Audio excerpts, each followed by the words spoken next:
자, 지금부터 UML 강의 시작을 합니다. 첫 번째 강의로 UML 개요입니다.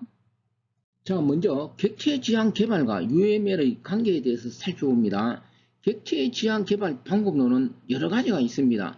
화면에 네 가지를 소개하였습니다. 지금 화면에 보고 있는 이 네 가지가 객체 지향 개발 방법론 중에 대표적인 네 가지라고 합니다. 제가 한번 읽어봅니다. 첫 번째, 부치의 OOD, 두 번째, 코더 유던의 OAD, 세 번째, 실레어 멜러의 OSA, 그리고 럼보의 OMT입니다. 다시 한번 강조하지만 객체 지향 개발 방법론은 이 네 가지 말고도 많이 있습니다.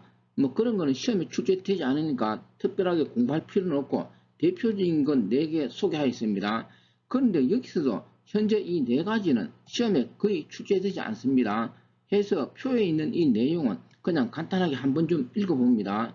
그런데 이 네 개 중에서 가끔 시험에 출제될 수 있는 것은 마지막에 있는 럼보의 OMT입니다. 이 내용은 필요하면 뒤에서 다시 다룰 것입니다.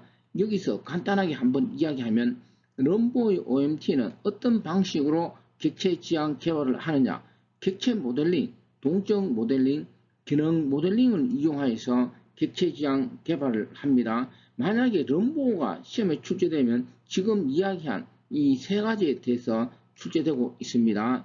자, 그런데 여기서 하나 중요한 내용이 있는데 객체 지향 개발 방법론은 다양한데 그 표기법이 서로 달랐습니다. 자, 오른쪽에 봅니다. 상속을 표기하는 방법 예를 들었습니다. OMT하고 코드 유도만 소개합니다. 자, 먼저 상속을 표기하는 방법이 UML하고 조금 다르죠. 먼저 OMT는 중간에 이렇게 삼각형 있습니다. 그런데 코드 유던에서는 사각형으로 표시하였습니다. 그리고 이 클래스도 이렇게 정확하게 직사각형으로 표시한 것이 OMT고 코드 유도는 끝을 가장자리를 이렇게 둥그러스름하게 그렸습니다. 이거는 뭘까요? 동일한 내용을 표기하는데 그 개발 방법론에 따라서 조금씩 뭔가 다르다. 이거는 곧 무엇을 말하느냐? 표준화가 되어 있지 않다는 것이요. 표준화가 되어 있지 않으면 어떤 현상이 일어날까요? 분석하는데 서로 헷갈리겠죠. 해서 아래쪽을 봅니다. 다시 한번 강조하면은 객체 지향 개발 방법론에 따라서 그 표기법이 서로 달랐습니다. 해서 러셔널이라는 회사가 있었는데 제안을 하였습니다.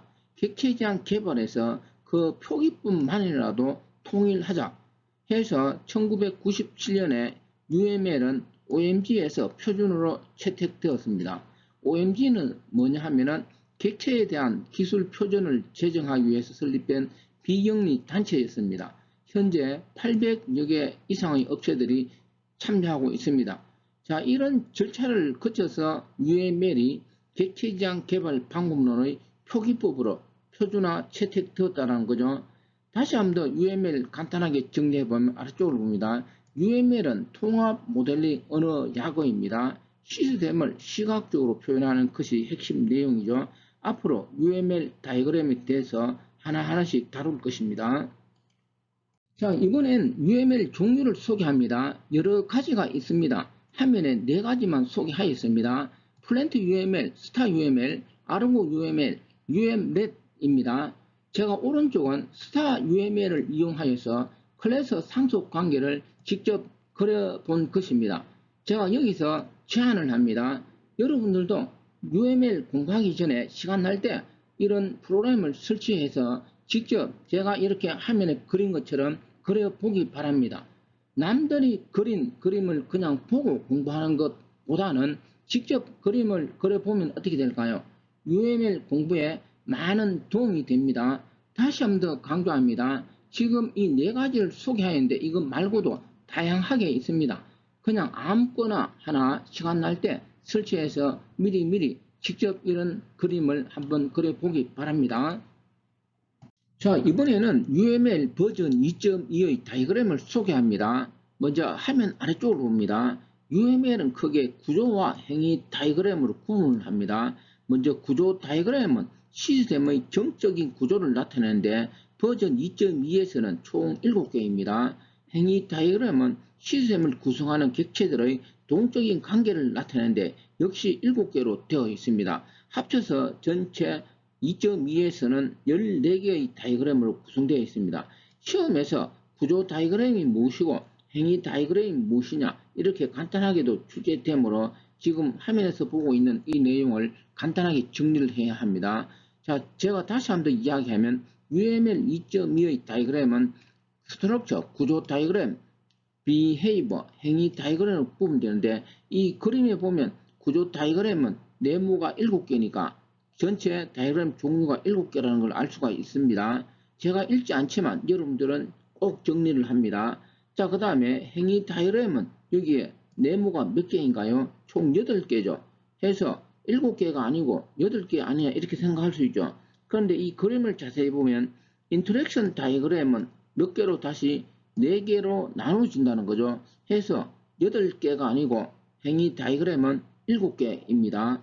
자, 그리고 중요한 사실은 시험에 어떻게 출제되느냐입니다. 오른쪽 상단을 봅니다. 출제 경향에 대해서 정리를 하였습니다. 제가 현재 시험에 출제되는 전체 문제 수를 헤아려 보았습니다. 그러니까 클래스 다이그램이 전체 40% 정도 시험에 출제되고 그 다음에 사용의 다이그램이 35%, 그리고 순차 다이그램이 10% 정도입니다. 그리고 활동 다이그램이 5%입니다.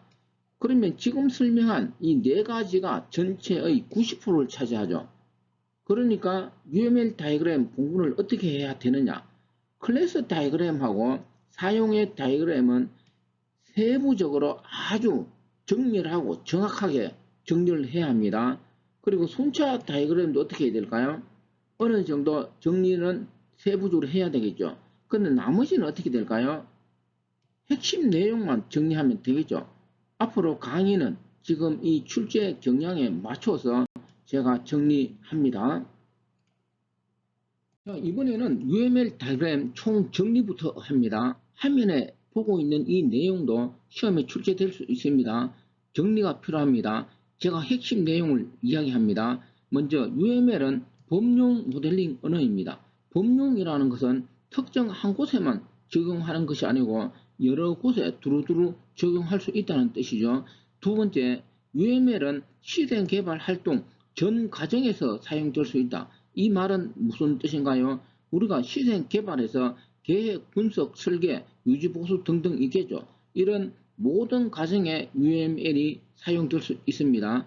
자, 이런 모든 과정에 사용되어서 그 산출물 명세화할 수도 있고 시각화 그리고 문서화할 때 UML은 사용될 수 있습니다. 그 다음에 핵심 내용 중에 하나입니다. UML은 개발 방법론하고 무관합니다. UML 공부하다 보면 개발 방법론 아닌가 이렇게 생각할 수 있는데 그렇지 않다라는 거죠. 다시 정리하면 앞에서 이야기한 럼보 OMT처럼 객체 지향 개발 방법론이 아니다라는 거죠. UML은. 자, 그 다음에 UML은 케이스 도구하고도 무관합니다. 그리고 프로그래밍 언어하고도 무관합니다. 다시 말하면 객체 지향 언어 자바, 파이썬, C++ 이런 언어하고도 UML은 무관하다라는 뜻이죠. 그런데 마지막 봅니다. UML로 모델링한 것은 객체 지향 언어 C++이나 자바 등의 원식 코드로 변환할 수 있습니다. 자, 이번에는 기출문제 하나 분석합니다. 2020년 서울 7급에서 출제된 UML 다이그램 중 행위 다이그램에 해당되지 않는 것을 묻고 있습니다. 자, 4번의 컴포넌트 다이그램은 구조 다이그램입니다.